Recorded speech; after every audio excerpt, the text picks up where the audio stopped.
Okay, so today's presentation is called Empowering Women's Businesses Through Digital Marketing. And so what I'll start with here is just talking about why digital marketing. And I think, people think, I know I need to do it. It's out there. I think a lot of women's businesses, to Lisa's point, it's like set it and forget it. It's out there. I have a footprint. People can find me.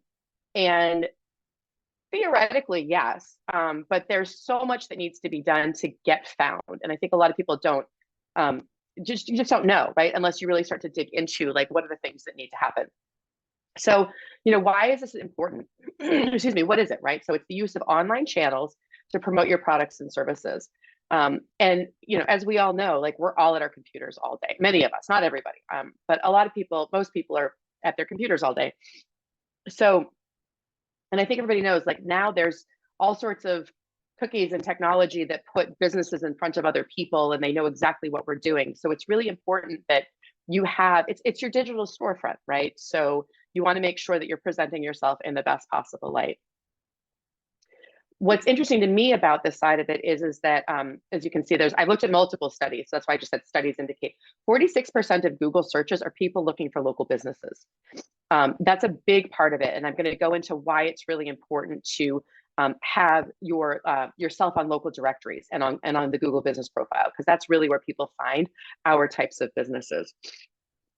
So the digital landscape encompasses your entire online footprint, right? So websites, your online profiles, your social media presence, how your business is connecting with search engines, directory listings, which I'll talk a little bit more about that. Your reviews are critically important, and it's something that people sort of forget to do. But we'll talk about why that's important and what you can do to make that better. Email ads, you guys have seen all of it, you've received all of it, some of you are doing it, but you really have to think about all the aspects of it and be consistent with it. Let's see here. Okay, so I'm going to dig a little bit deeper into some of these concepts. And again, please stop me if you do have any questions, or if I'm just speaking too quickly. So the first thing is search engine optimization. And I think people have heard about this, but don't necessarily know exactly what it is. It's priming your website so that it gets found by search engines. And search engines have bots, and they go out and they scour the web, and they look for websites, and they look at the information, and they try to figure out what your website is. And if you haven't done the work on the back end of your website, all it can see is the text that you put on your pages, right? So it's guessing, right? And it's not necessarily going to serve you up in the right way. So there's a bunch of work that you can do on the back end of your website to make that happen. And I'll go deeper into that. I have a whole slide specifically on all of the components of that. Optimized online profiles. This is probably my favorite one. So this is going through all of the profiles that you have online, your Google business profile, all of your social media profiles, Facebook, Instagram, LinkedIn. A lot of people don't think about LinkedIn and how important it is to stay engaged on that. And then YouTube and TikTok, right? So video is becoming a huge part of how people are expecting to see information. For all of us, it's also a really great opportunity to showcase our authority in what we do, right? And get in front of people. I've been speaking with a lot of coaches lately, and I'm like, you need to be on TikTok. And a lot of people are like, I don't want to be on TikTok. Like it's teenagers dancing. It's not. I have found so much information on TikTok that's very relevant to who I am and where I am in life. You just never know where you're going to get found. Reputation management. These are all the online reviews and making sure that people see that other people are recommending you. I personally will not call a business until I've looked at the reviews, read the reviews, made sure they're, at least a 4.9 rating, at the top of the listings. That's who I'll call. So it's really important to actively manage that. Social media platforms. I think everybody here pretty much has a presence on social media. Again, this is where you showcase your authority, cultivate your brand, interact with people, lots of opportunities in different types of groups to interact with people and find relationships. Paid advertising. Everybody knows about advertising. the interesting thing about advertising these days is it can be really, really targeted, right? You know, when you do sort of general advertising, it's sort of like you try to place your information in front of the people that might be interested in you. With online advertising, you can get really, really specific about who you want that information to be put in front of. And then email marketing, which is also a really powerful tool. And I'll go into some details about sort of the pros and cons of email marketing. I am not a designer. I'm a words person. I'm a words and numbers person. So I crafted this so that you guys can take this presentation and have it as a referral document. So excuse the fact that it's not very pretty. All right, so I'm going to go into search engine optimization. And again, please stop me if you have questions. Does somebody have a question? Okay. So there's sort of three places that you can address search engine optimization. One is on the front end of your website, right? The public view of your website. So making sure that you've got content there that's got keywords built into it so that those search engines find those keywords. Putting up customer case studies, that goes to that reputation management piece of it. User-friendly navigation, really making it simple for people to understand how to go through the different pieces and parts of your website. You don't want people guessing where the information is. You want to be really clear about where they can find the information they need. Creating individual service pages.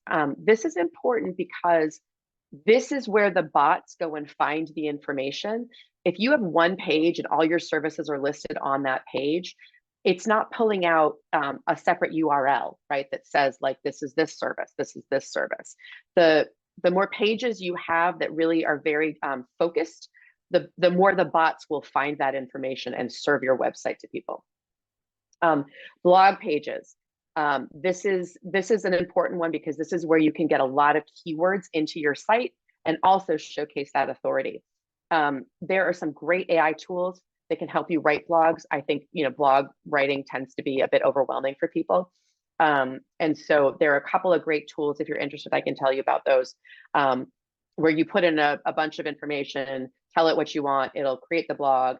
I do always say to people, if you are using anything written by AI, review it, edit it. It's going to need restructuring. It's going to need every sentence read. It gets you about 80% of the way there. Don't ever just publish something that AI gives you, because it won't be good.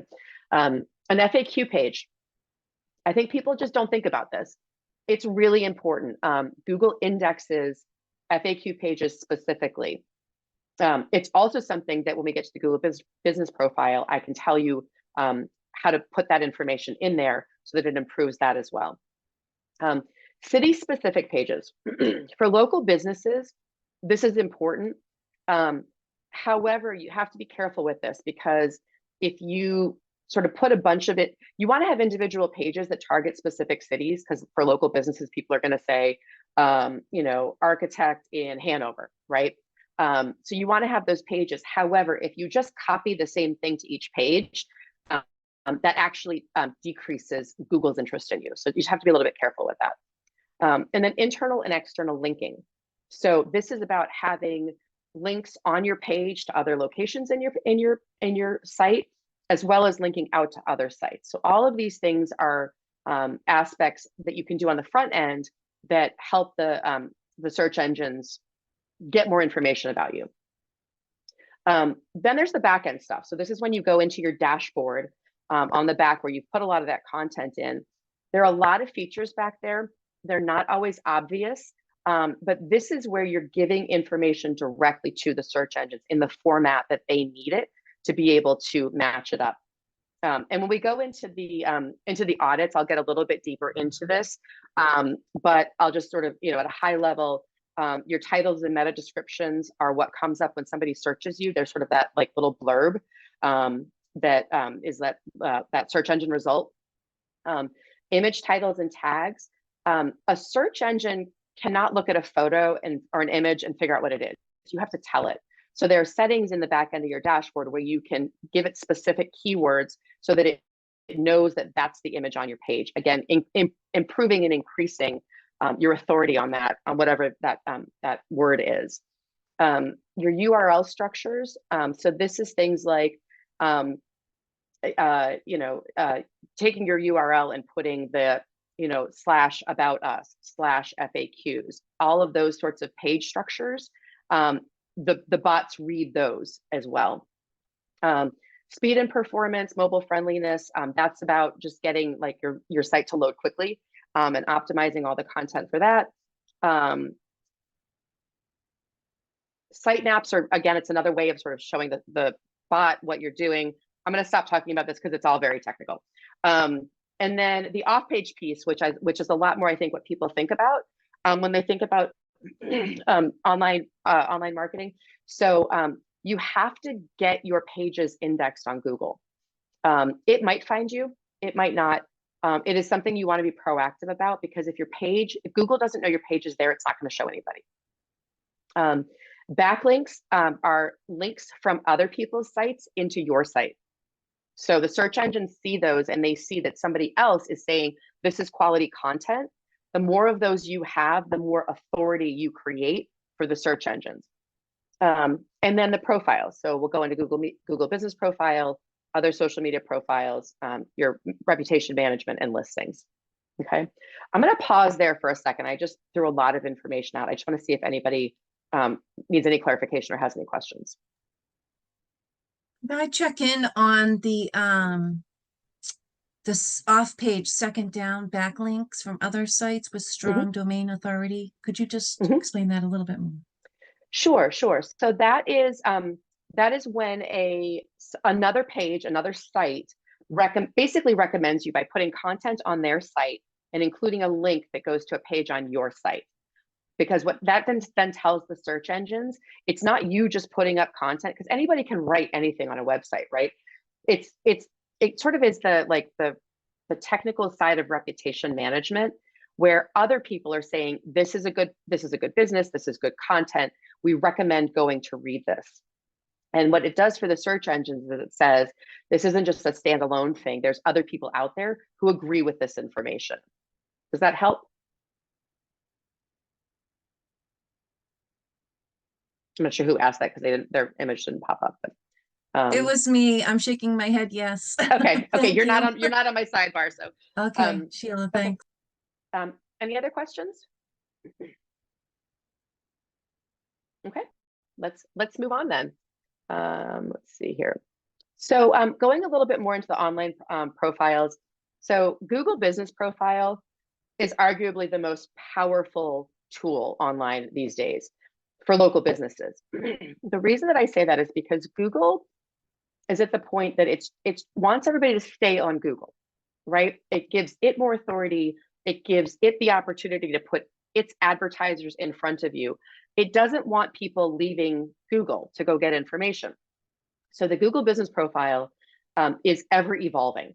I went on the other day, and there was like a whole new feature on it.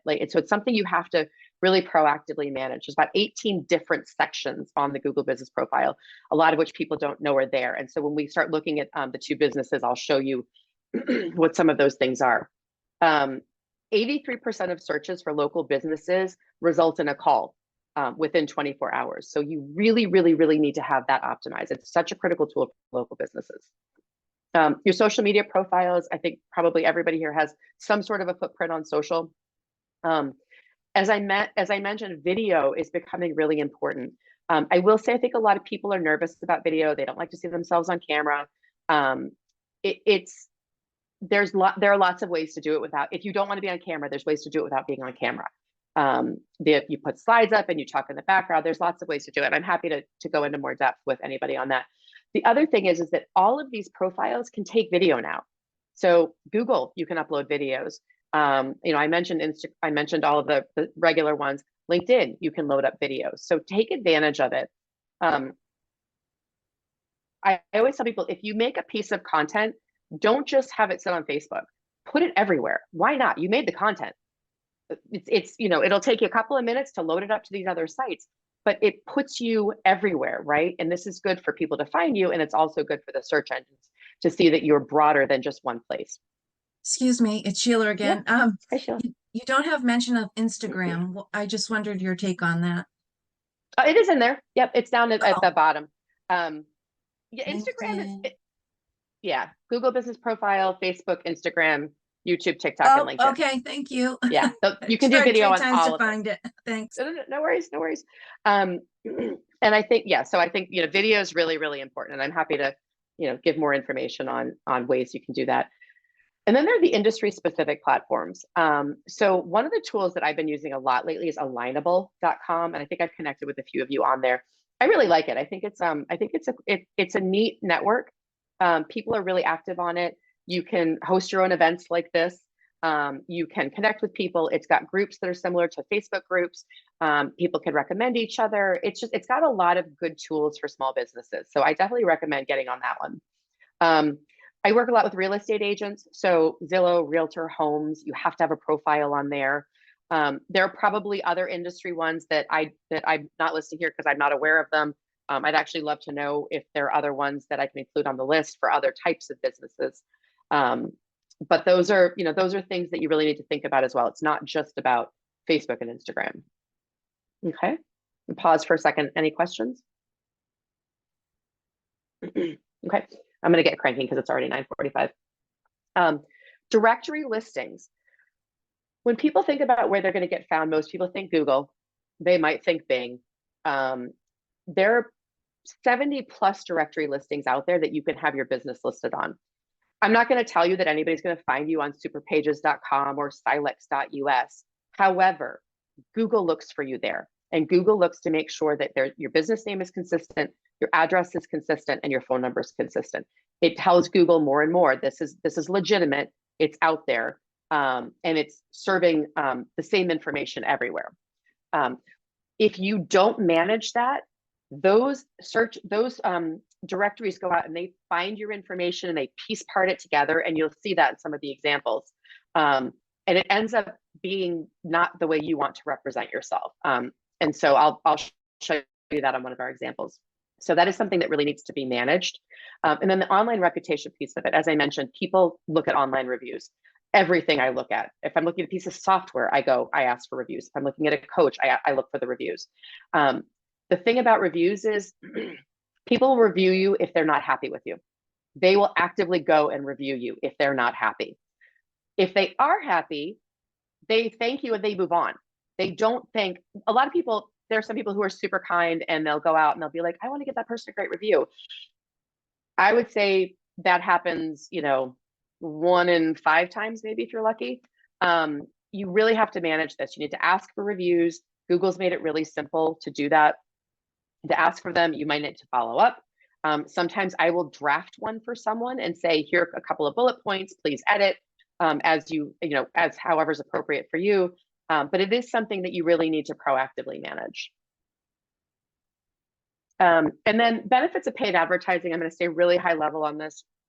I mentioned earlier, you can get really targeted in terms of demographics, locations, what people are searching for, habits, interests, life events, right? If you service something, I think who was it?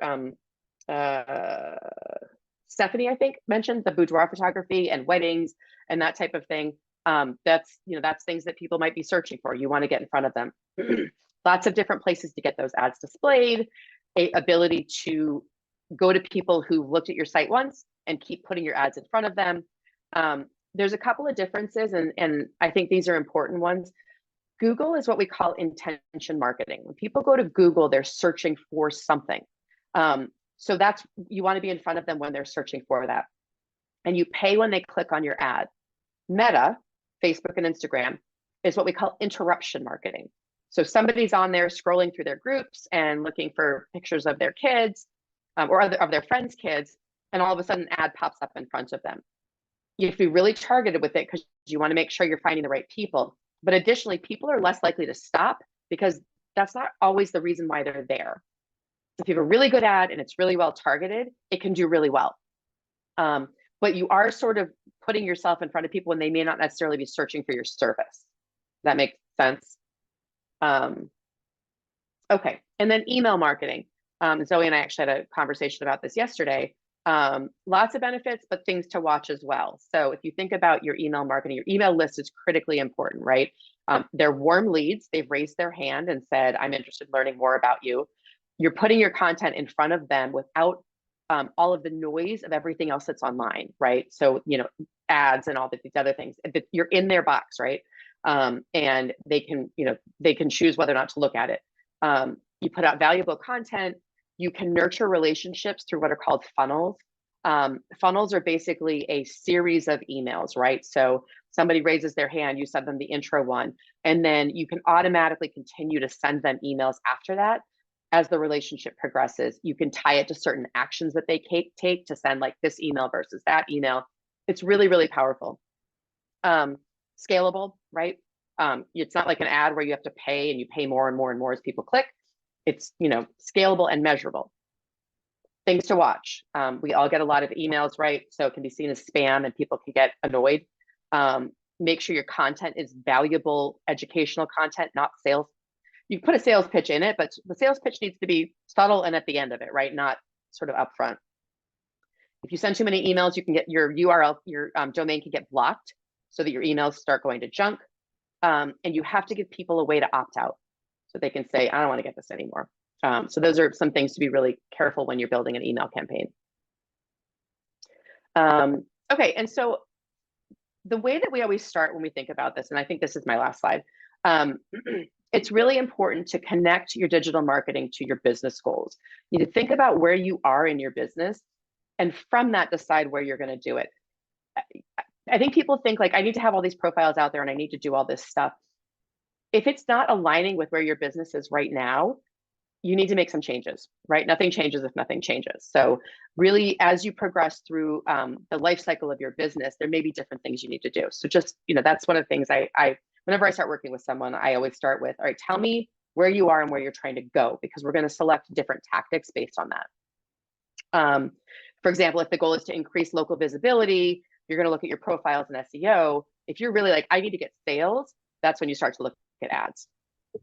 And then the third thing, and I think this is where things fall down, is you need to map out a plan, right? You're not going to get somewhere if you don't know where you're going. So you need to map out that plan, and you need to commit time and money to executing the plan. It is an investment in time and money. It takes effort. But it's a really, really powerful tool, because as you can see, you can put yourself right in front of who you want to be speaking with. I think that's my last slide. Yeah, so I'm going to pause before we dig into the two businesses and see if there are any other questions.